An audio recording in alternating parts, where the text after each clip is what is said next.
Welcome, everyone. Thank you for being here. My name is Jonathan Lipp, director of the Big Apple Film Festival, and welcome to the Big Apple Film Festival podcast. I am super proud to welcome our guest today, Mark Elijah Rosenberg. Mark is a writer, director, producer, editor. His recent film, New Partner, recently screened with us at the Big Apple Film Festival. His feature film premiere, Approaching the Unknown, stars Luke Wilson and Mark Strong. It was released theatrically by Paramount Pictures. It is available now on Amazon, Apple TV, and many other major streaming platforms. He is also a co-producer and director of Year Million, which screened on National Geographic and was nominated for multiple Emmy Awards, and many other projects over the course of his long and illustrious career. So, Mark, welcome. Thank you for being here. Oh, nice to be here. Thanks. All right. So let's get into it. Let's talk about first off, and one of the things most important things I did not mention is he is the founder and former artistic director of Rooftop Films. Rooftop is a independent film organization here in New York City that presents independent films. They have also helped produce independent films. They also provide equipment to independent filmmakers. They provide youth education programs and many other things that really support and champion independent film here in New York City. So let's start out. Let's talk about Rooftop. Let's talk about Rooftop Films. Began in 1997, correct? Yes. So this has been decades here in the city. Let's talk about it. How did you start Rooftop? How did it all come about? Where did the idea come from?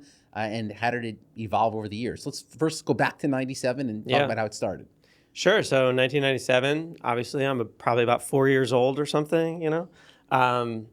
No, I was just out of college. I'd made some short films, a couple of things that had, played some festivals.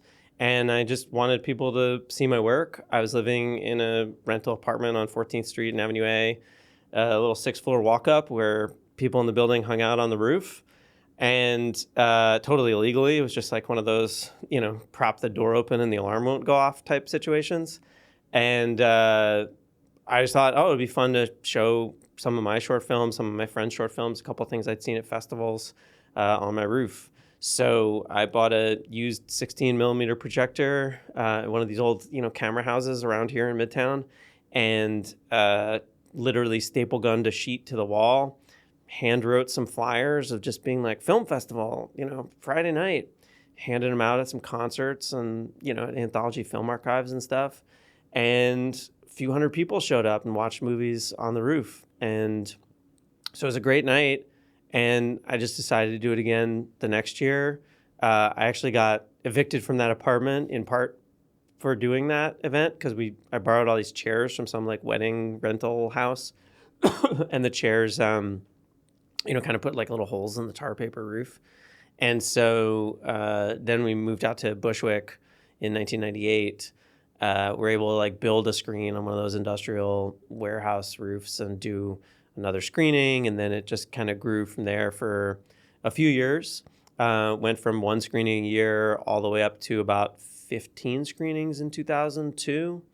And then at that point, early in my post-college career, I was working freelance in film, working on sets as a PA or a camera assistant or production design or doing a lot of editing. And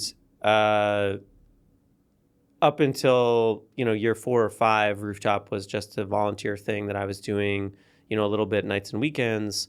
But by that 5th year, it was taking up so much of my time. I was turning down freelance work, and I couldn't afford to do that. So I had a lot of thoughts and conversations about, am I going to, just say that's it? We did 5 years of Rooftop Films and that was cool, or like actually incorporate as an organization and start to take some small salary.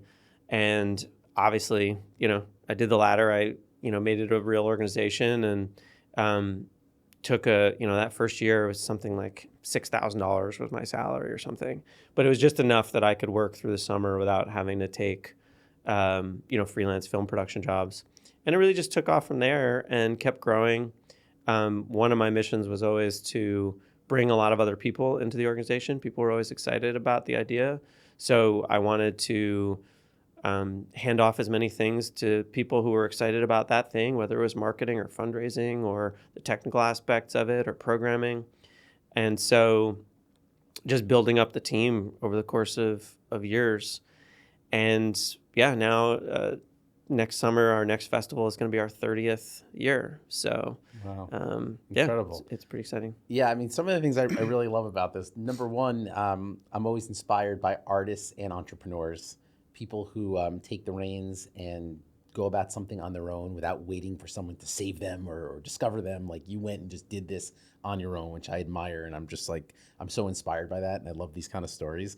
I also love it because, you know, you started this in the 90s, which I think was such a cool time for independent film, especially here in New York City.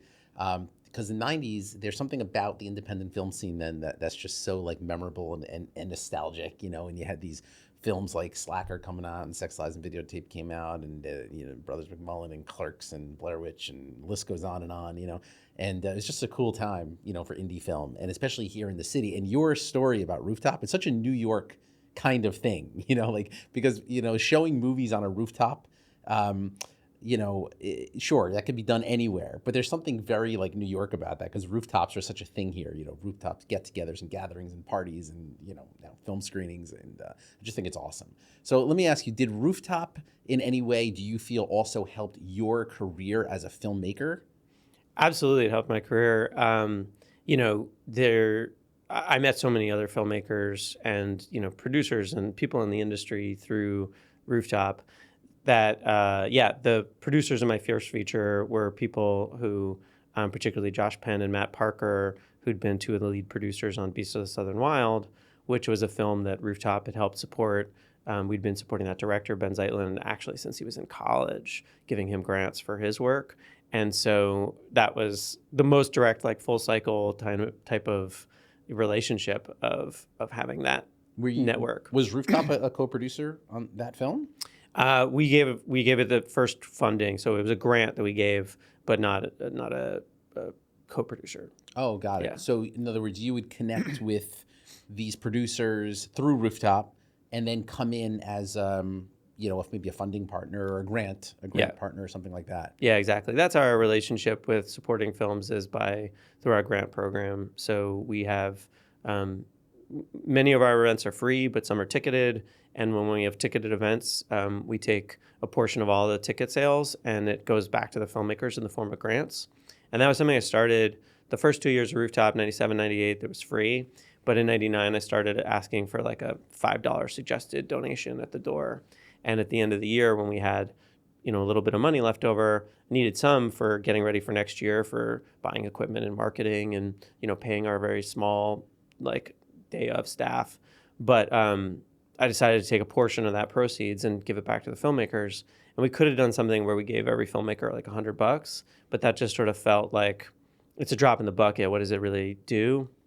And I'd rather give away a slightly larger sum, a few $1,000s to a short film filmmaker, or up to now like $30,000 for a feature, or some equipment packages that we were negotiating that have values of $50,000, $60,000. And I always like that because, you know, that to me, that's also about like paying it forward and having the filmmakers not just get an award for something they already did that they don't really need help with anymore, but actually helping them make their next film.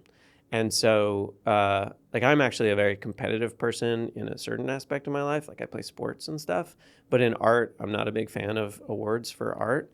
And so giving away a grant is not like, well, this is the best film that you already made. It's like, we're believing in your next film. And I think that's been something that's been, throughout the years, filmmakers have really appreciated because, you know, an award is something that sits on their shelf. Money or resources to make another film actually like keeps their passions going, their livelihood, et cetera. So, yeah, no, I find this really interesting. As a festival director myself, I'm really interested to hear, these kind of initiatives. When you give these grants, is the long-term goal of that essentially to help expand the filmmaker's career so that their next project can continue to go to festivals, find distribution, and all of that? Like, is that so? They're generally production grants, not like distribution or festival grants. But definitely to support their careers. Yes, absolutely. So I think that one thing is, we give grants to short films where we can really make a large impact. $5,000 on a low budget short is maybe half their budget, or maybe they were like not going to pay anyone, and now they can pay some people, or maybe they're, weren't going to rent this equipment or couldn't go to this location and now they can. We always look for something specific that we ask them to tell us in their proposal of what their film is. Like, how would $5,000 make a difference for you? And if you've got a $300,000 short film and we're giving you $5,000, it's like, it's not that much of a difference. Whereas we really want to make a large impact. Or maybe there's just one key element. So it's a slightly larger film, but they need this one thing is really going to make or break the film. And that we can help with that. And similarly with the features, there's some features that are super low budget films, a $90,000 feature that we can give a $15,000 or $30,000 grant package to. Obviously, that makes a huge difference. Excuse me. If it is like a, $1 million movie, again, we look for like, what is the niche where we can really sort of point our finger and say, like, we did that thing that helped, get this film off the ground. And so, some of the old examples, like Beasts of the Southern Wild, we actually provided all the lighting and grip equipment for that entire film. So it's just like a line item that is, everything they could possibly need. And so in that way, the film, they probably would have figured out a way to pay for their lights and grip equipment, but something would have come out of the budget somewhere else and the film would have been made slightly differently. And that they can just say, that's done, then, they're supported that much more. Right. So like, for example, a film like Beasts of Southern Wild, and I believe, correct me if I'm wrong, I believe it went to Sundance, right? Mm-hmm. Yeah. And I know I think it was it nominated for some Academy Awards? Best Picture. Best Picture, right? Yeah. So how do you go about choosing which films you're going to provide grants to? Like, for example, Beasts of Southern Wild, did they have cast attached? Did they have a director attached? Did they have all this already and you knew that this was going to be something that was going to blow up? Or was it literally just instinct? You're like, this is a great script, I think they have something here. Or is it kind of packaged already? How do you sort of make that determination? Yeah, so it's a grant application process. So, all the filmmakers whose work we've screened submit an application, or not, they don't all submit an application, but they're all eligible to submit an application, and they tell us about the film. And because they're filmmakers whose work we've already shown, we know their previous style, their ability to complete a film, what their vision is. Often we know them personally, having, met at the festival, hung out, talked to them, And so it's not the kind of, like Hollywood packaging, who's attached sort of thing. It's much more of a personal, artist relationship. And, I think we've had tremendous success with our grant program.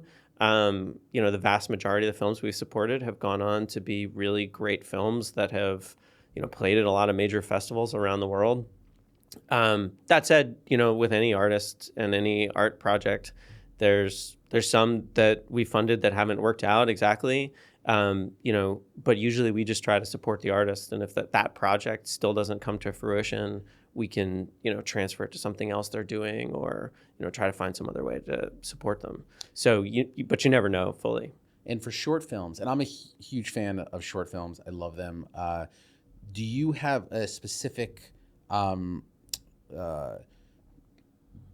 in mind when you provide a grant to a short? What I mean by that is if it's a short film that is being used as a calling card to be made into a feature, for example, if you know that the filmmaker is going to be using that short because they eventually want to make it into a feature, or there's some long-term goal, does that come into consideration, or is it again just based on the script, your relationship with the filmmaker?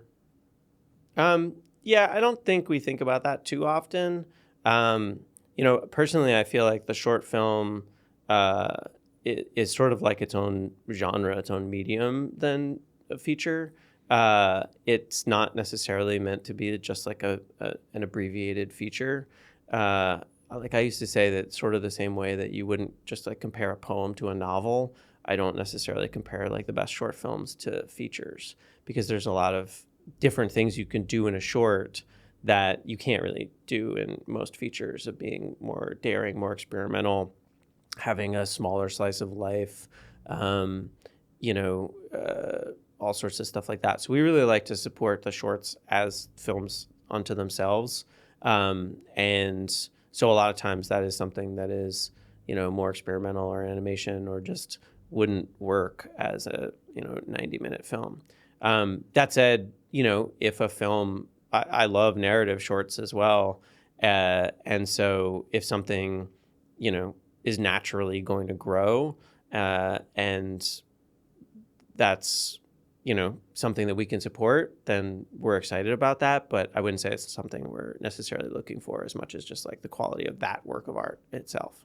Right. And just to clarify, Rooftop is a nonprofit, correct? Yes. Okay. Now, I'm just going to transition a bit here because we're talking about short films. So as I mentioned, right, I'm a big fan of shorts, right? But it just doesn't. Unfortunately, the majority of filmmakers who make shorts are not able to recoup their costs, right? And I feel like there could be such a great market for short films, and there's so many on YouTube and various other Vimeo and various other platforms, right? And in fact, I just went to a panel yesterday at Doc NYC on distribution, and one of the parts of it was about shorts. I'm curious your thoughts on the future of distribution for short films, where it's going. Is there a possibility that there could eventually be a market or a streaming platform specifically for shorts where filmmakers can recoup their costs and potentially even profit from short content? I certainly wish there was. I'm a little skeptical that it's possible. It feels like the ship has kind of already sailed with what the content is that people consume on the internet and on their phones. When YouTube first launched and the internet was really like blowing up, almost 20 years ago, I feel like there was a big rush for people to be like, oh, short films, like everyone's going to be watching, you can just watch something real quick, or on, even before you're on your phone, like watch it online, break at work and something like that, before like Netflix was streaming, features and stuff. And so you didn't have the bandwidth, like the internet bandwidth to like stream a 90-minute Hollywood feature film. It felt like there were a lot of different platforms that were trying to become like short film curators and monetize it. And Rooftop had a partnership with IFC, IFC.com specifically to, have 100 short films online, and we were able through IFC to pay the filmmakers. And so, yeah, there was this whole excitement about that at the time. And I remember a lot of different websites and then phone apps and stuff that were like, watch shorts. But unfortunately, I feel like these big tech companies kind of swooped in and instead were interested in selling, ads and, content. And now, whether it's, TikTok or, whatever, Instagram or anything, it's these like 8-second things that are, have this intentional aesthetic of like, I made it myself and it's sloppy and it's, it can be very fun and creative. But they're not the same sort of short film artistic vision, because I think that, a short film is about like its entirety, whether it's a 2-minute film or a 20-minute film or whatever. Like it is a work of art that is meant to be, have a build to it. It can have a great opening, but it's still, you're not going to get the full experience unless you see the whole thing. Whereas obviously you see the way people watch, social media videos, and it's like, if it doesn't grab your attention within a second, people are scrolling on. And so that just changes the way that, everyone watches this stuff, and it changes the way creators make it, and it changes the way the platforms present it. But that's where all the money is right now. And so I would love to think that someone, 20 years into internet streaming could figure out a way to like monetize short films. But I don't know if it'd be possible. Well, I mean, I will say there are some great short films on the streaming platforms. I don't know if the filmmakers are recouping their costs. You do have some on Netflix now, like The Only Girl in the Orchestra, which went on to win the Academy Award, this year, and many others. But again, yeah, what you're saying is, the truth. Unfortunately, it's just so challenging and difficult to, really make your money back in that way. One other question I want to ask you about shorts, and really just distribution in general. What are your thoughts on filmmakers putting their films on YouTube as an option?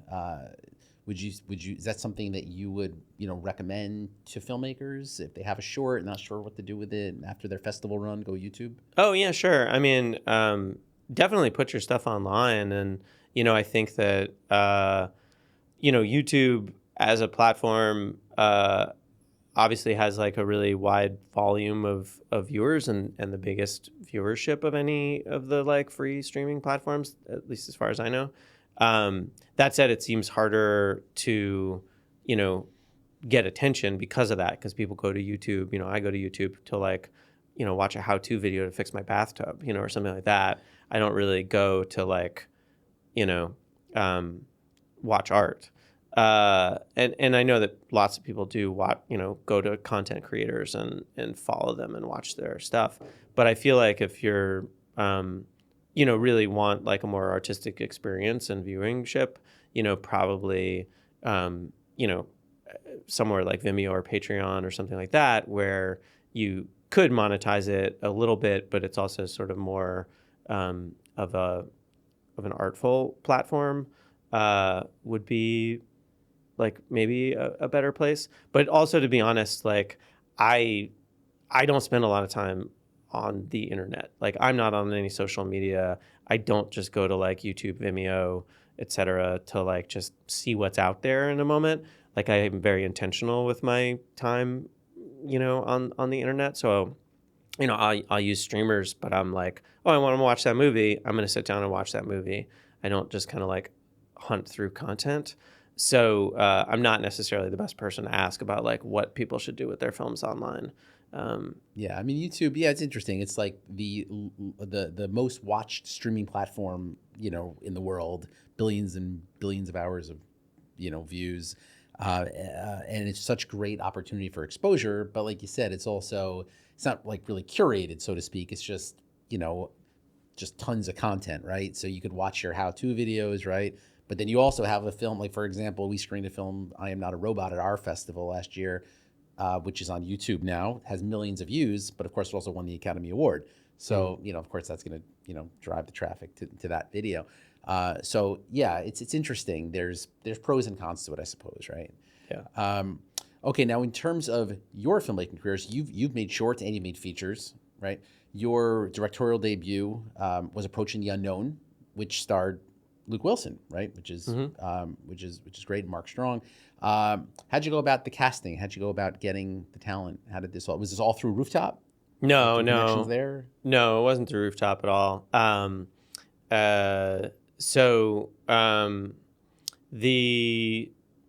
wrote the script and was trying to, find producers and find people who wanted to make it.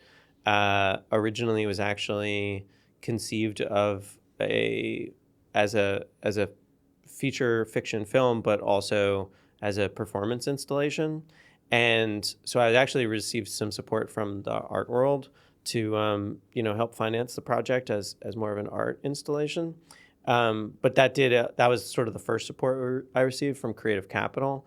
And then after that, excuse me. After that, I was able to get a little more attention for the script. It was accepted in the Sundance Screenwriters Lab, and I got an agent at CAA. And so with all that sort of institutional support, we were able to start putting together the project. Mark Strong is really the lead. Luke Wilson is wonderful, but he has a pretty small part. we went through, a long casting process, talking to a lot of different actors, and Mark really just kind of popped as having like this intensity and fascination with this character, and really an interesting take on the character's sort of secretiveness and this mystery of like why he was on this particular journey in the film. And and then also in a kind of sweet spot of that he's a known actor, but not someone who's, necessarily like super famous, by name, such that it would kind of like dominate or detract from the character and the viewer's immersion from it. And so, and then also, my casting director, after we talked to a lot of different actors, said, well, directors often cast people who look like them. And Mark Strong is kind of like the bigger, tougher version of me. So, interesting. Yeah. I've never heard that. That's, I like that. Okay. Now for aspiring filmmakers who are listening and viewing, this conversation, what was the first step in getting your first feature made? Was it getting representation through CAA? Was it getting cast? Was it getting financing? Like, what was the first step? And then how did the process come along? Well, the first step is writing a great script, so, absolutely, you just have to have something that's fantastic and grabs attention. I think that, it's a really tough industry, but I do believe that like, talent and hard work will often eventually be rewarded on some level. So, yeah, absolutely. The first thing you have to do is just like polish your script, get a lot of feedback, ignore some of the feedback if it's not your vibe. You don't want to like just listen to everybody and make the sort of lowest common denominator mainstream project. You want to make something that's true to yourself, that really means something to you, that has a unique vision, but potentially fits into some kind of, marketplace or financing scheme. From there, there's so many different paths, depending on the budget you want for the film and the budget you can raise for the film. And so I think that, if you're talking about a first-time filmmaker, probably the best approach is to try to conceive of a film that you could somehow make on your own, even if it's a feature-length film, that you look at the resources you have around you. Do you have, a cinematographer friend who is, working in mainstream films, but as a, second AC or something, but would love to actually be a cinematographer. So he'll come and shoot your feature for free or for really cheap because it's a new opportunity for him. Do you have like great locations available? Don't write something that you can't get. If you write a film that's set in some elaborate mansion or something, but you don't have access to an elaborate mansion, then that's going to be just that much harder. But if you happen to have a friend who, their grandfather gave them some crazy, beautiful location that's just like, made for film, and they'll let you in there, then like write that in your movie because it's like this amazing thing you have. Use a lot of like free exteriors. New York City, if you're filming here, is like so diverse. There's so many interesting places that have never been captured on camera.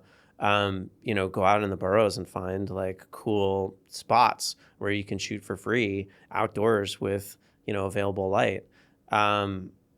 So I think like the first thing for a first time filmmaker is try to figure out a way you can make it on your own. And then if you're talking about maybe $100,000 film or something, that's still a lot of money, but maybe you can start piecing it together with, a Kickstarter campaign or a GoFundMe crowdsourcing type campaign. Seed and Spark obviously is, the most interesting, particular like film platform right now, really thinking about a film's entire life. Seed and Spark, they help build a community for financing, but then also for the distribution component. Yeah, exactly. And so you're building your audience from the beginning, and basically, you're sort of selling tickets to your movie before you even shot it. and try to put together that small package to get the film in the can. Maybe, most indie, fully funded feature films, if they're getting their source, even whether it's $100,000 or $1 million or whatever, they're going to shoot in a really compact schedule. They're going to shoot 21 days out of 24 days so that they can just be like, the crew shows up, the equipment gets rented, and they go as fast as they can, as hard as they can. But I think there's a lot of really interesting indie features that get shot over the course of a year where, you've got a couple days here and there, and then your crew has to go and, work on their other films or work, at a restaurant or whatever. And so you shoot 1 or 2 days now, and then you take a week off, and then you shoot another day on Sunday, and then you take 2 weeks off and stuff like that. So if that's going to have to be your model, maybe think about that as something you could use, like an indie feature that's made for $1 million that has to shoot in 21 days. They can't show different seasons, but you could work that in your script. Maybe that becomes an advantage for your film that you can show, you can start in the summer and go through the winter and the fall and the spring again and show, get all this beautiful cinematography of different seasons, for example. Or, getting really extreme, there's that film like Boyhood that shot over the course of years. You watch someone grow up, that's a huge endeavor. Richard Linklater. Yeah. But maybe, you're working with a kid and you shoot over the course of a year, that kid's going to change a lot. It could be really interesting. You could have an actor grow a beard and it's like a natural beard that occurs or something like that. So there's all these things that you can, I think, look at your resources and then try to, take advantage of those. Yeah, one of the things you mentioned that kind of got everything moving along for you was you acquired an agent at CAA. Perhaps one of the biggest questions I would say that most filmmakers or writers have is, how do I get an agent, especially at an agency like CAA? Are you able to share any details or information on how you were able to acquire an agent at one of the top agencies? Yeah, I think I got really lucky, and I'd say that I put in a lot of hard work of like writing a good script and building a community and making other short films. But then in the end, it is kind of a little bit of a lucky thing and something that not everyone is going to get to do. And so you're probably going to have to, make things on your own before you can, get an agent. As far as how it happened specifically for me, I think, again, it came from having, written the script and built these connections. And then, probably through the Sundance Labs that I was contacted. But, that's, unfortunately, like, it's just not, it's not really like a plan that you can make because Sundance is going to get 10,000 applications for like 8 spots or something. So, like, as a path, it's like buying a lottery ticket or something. Right. And one of the things you also mentioned was building a community, which you've done a great job at and has played a huge role in your career. Can you speak a little bit about that, how filmmakers who are now just starting to develop their careers can start building their own community, start building their own audience? Yeah, that's a great question. I think, probably, one of the best things to do is just work on other people's films and collaborate and, go to film festivals, get to know people, and then, like say, hey, if you're, to whatever directors or actors or producers you like and meet, say, hey, if you're looking for a cinematographer, an editor, or just a production, assistant, whatever, you help out other people, and they'll come help you out as well. I think that, anyone could also start a film festival, promoting each other's work, that sort of stuff. Again, like I'm not at all on social media, but, if you had a social media platform and you were saying like, oh, I saw this great film at this festival and you're promoting it, then, people would appreciate that. And you could be, a kind of like online curator, tastemaker without, not like an influencer, but like actually sort of more genuine, supporting other people's work. So I feel like that sort of thing. But there's undoubtedly a lot of other ideas out there that I don't even know like what people could do. I mean, you could, make a VHS tape of some of your favorite, short films and distribute it that way, that people would be like, oh, that's cool. It's an actual physical object that I like.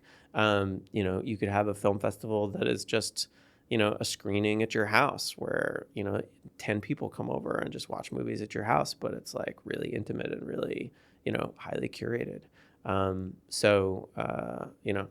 I think like be creative would be the best advice, is just be something authentic to yourself. Right. And you had also mentioned about making things on your own, doing things on your own. How important it is, would you say, for a filmmaker to also be an entrepreneur?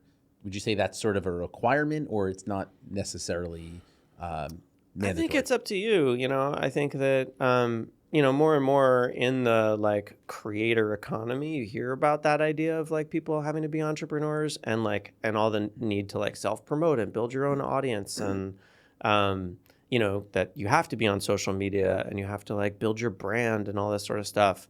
I think that's great if you enjoy that work, if that's, like fun and interesting for you. But I also think that that's putting the onus on the artist to do something that is maybe not what their art is, that I don't think is fair or the way that the market should really work. And, there are, producers and financiers and press agents and distributors and film festivals and journalists that should also do that work. And so I think like any given artist should be able to, just make something and rely on those people to do their jobs and get it out in the world. So I think it's up to you if you want to or not. And because frankly, also if your heart's not in it, in that kind of like self-promotion and marketing, you're probably not going to do a good job and it's not going to work anyway. Or if you're not like so good at it in these like attention grabbing ways that like work on these platforms that are not really designed. I mean like a TikTok or Instagram or something like that. They're not really designed to like support an artist. They're designed to like sell products and really just to like generate advertising revenue for these big companies. Something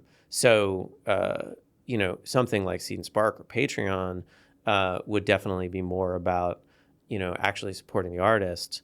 But again, if you're not like really going to put a lot of energy into it because you don't love doing it, it's probably not going to work, and you're better off, maybe just making your film and then finding the people whose jobs it is to like get it out in the world and get it seen, and having them support it. Right. Makes sense. You got to do what it is you want to do and what you're passionate about and what you enjoy. Otherwise, it's not going to work anyway, right? That makes total sense, and I completely understand. I want to just talk about another project you work on, which was a series for National Geographic called Year Million. And it's an interesting kind of genre because it's like a hybrid of a sort of a narrative and docu-series. So I'm just wondering if you can speak about that, how that all came about and why you chose to get involved in that project as a co-producer as well as director. Yeah.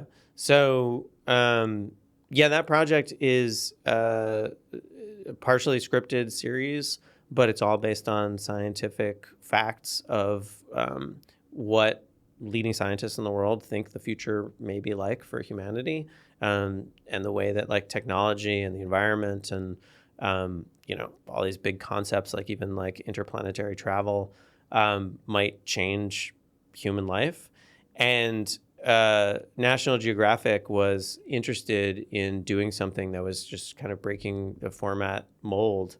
And so the original idea was to really have a scripted fictional series that explored all these ideas, but then had a small background of documentary. So each episode was an hour, and the original idea was about 40 minutes of scripted content with actors each week, and about 20 minutes of documentary, being like, you just saw, someone, upload their brain into a computer system, and so now they can clone themselves and, live as eternally as a sort of like AI mind that is their mind. You just saw that in this, scripted thing with actors. Here is a scientist at, MIT or Stanford or, wherever, who is actually working on like mapping the human brain and recording memories in this way and that way. And so it was meant to be that kind of meld. And I just thought that was a really exciting way to explore these issues, was really through drama and story, and then the sort of like explanation of them. So yeah, that's what it is. And yeah. I was asking because, it's interesting. Hybrid narratives and documentaries, they either work super well, which yours did clearly. It was nominated for multiple Emmy Awards. Then you have some where it doesn't mesh. But you made it work. Is there a certain trick to that to make sure that it flows well and that people are engaged? Did you have a certain style that you knew you wanted, like a certain amount of time it was going to be documentary, a certain amount of time you're going to go do narrative? Like, how do you make those decisions? Yeah, I mean, it was a real challenge. Thank you for saying that it works. I think that there are ways that these things can be done. Maybe even better than my show. I think the real trick is just to have like a holistic approach to the whole thing and not try to, Frankenstein it together, just for the sake of like doing some kind of hybrid thing, but let it flow as naturally as possible. So we actually scripted, the flow of the entire show, from fiction to documentary and back, where we knew, okay, we're going to go to this documentary section, 28 minutes into episode 2, and that will then segue into like back into the fiction in this way. And then it changed, during production and post-production along the way. But that was always the goal, is like, really crafting it to make that story continually engage people. Very cool. Yeah. And okay, so let me, I'm going to just switch now to, another topic. Some of the programs you're involved with Rooftop have been for youth initiatives. Mm-hmm. I'm wondering if you could speak a bit about some of the work you've done with youth, with kids who are aspiring filmmakers and screenwriters, some of the things you've done personally, Rooftop, and then you're also working with college students as well. If you could just speak a bit about that. Yeah. I mean, Rooftop hasn't done much with youth education in quite some time. I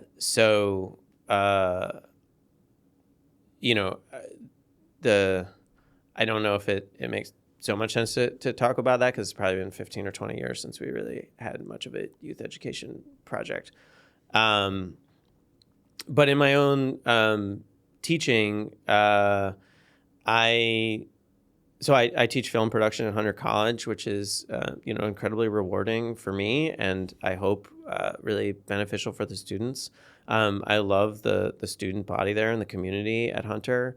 It's a very diverse student body. I have students from all around the world, but also a very like hardworking, working class student body. Like, a lot of my students have jobs while they're working their way through college, and so I've noticed that there's really like a commitment to their education and their careers that's really exciting to see, because they really want to learn how to be artists, but also like how to function in the world, in the film industry, or whatever adjacent area they may get into.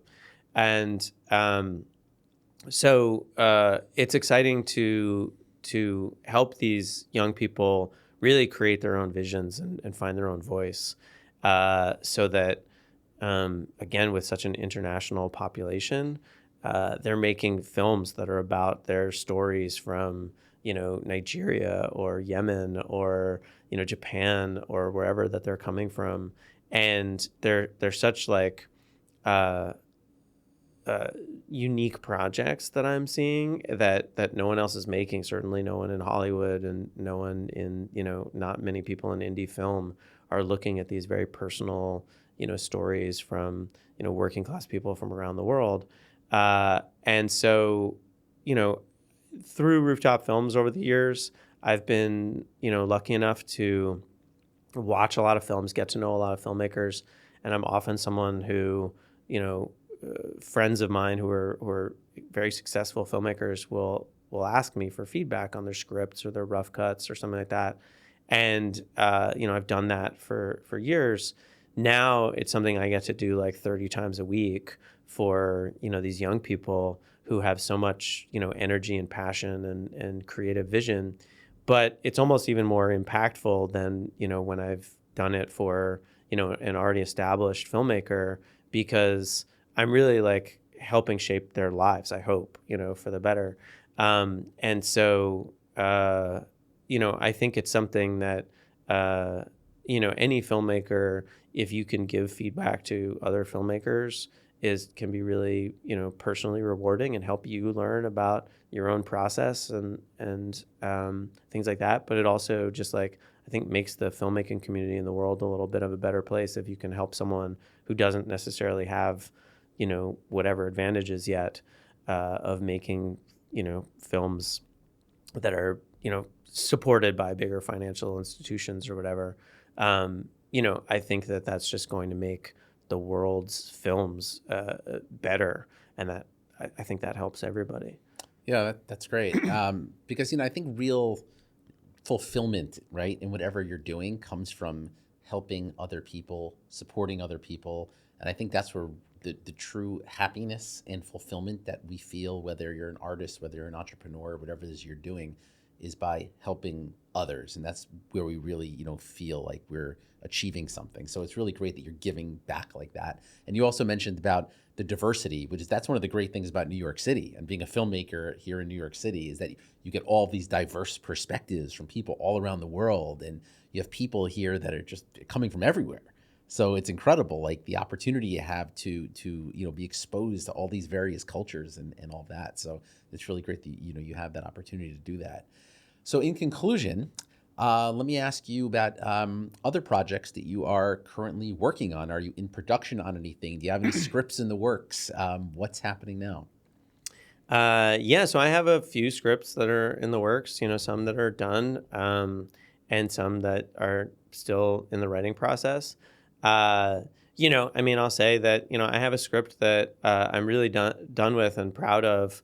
And even having an agent at CAA, it's been sort of shopped around for a year or so, and we haven't been able to find the financing for it. So, that's sort of where I'm saying, like, just having an agent or whatever is not some key, and making something on your own. That happens to be a project that, I wrote to be a little bit bigger. So it's not something that I can self-finance, but I can't really self-finance anything, but I could, try to figure it out with some, a Seed and Spark campaign or something like that. But, so I'm working on some things that are smaller in scale now as well, that maybe I could, piece together myself. And also, working in some other mediums. I've recently, co-wrote a comic book that's going to be coming out next year as well. So just trying to, keep a lot of projects going. Cool. Are you able to give any info yet on the comic book, what it's called, when it's coming out? Yeah, sure. It's called If Destruction Be Our Lot. And it'll be out with Image Comics early next year, probably April 2026. Amazing. Congratulations. Yeah. That's awesome. All right. So I want to thank you for being here. Again, this is Mark Elijah Rosenberg. Mark, again, is writer, director, producer, editor, educator. He does it all. Mark is the founder and former artistic director of Rooftop Films. Check out his films. Go to his website. I know you're not on social, but if you want to just give your website. Yeah, it's just my full name, markelijahrosenberg.com. And yeah, there's a bunch of my work is online. Amazing. Thank you. markelijahrosenberg.com is the website. Mark, thank you so much for being here. I really appreciate it. Thank you for having me. Thanks. Pleasure.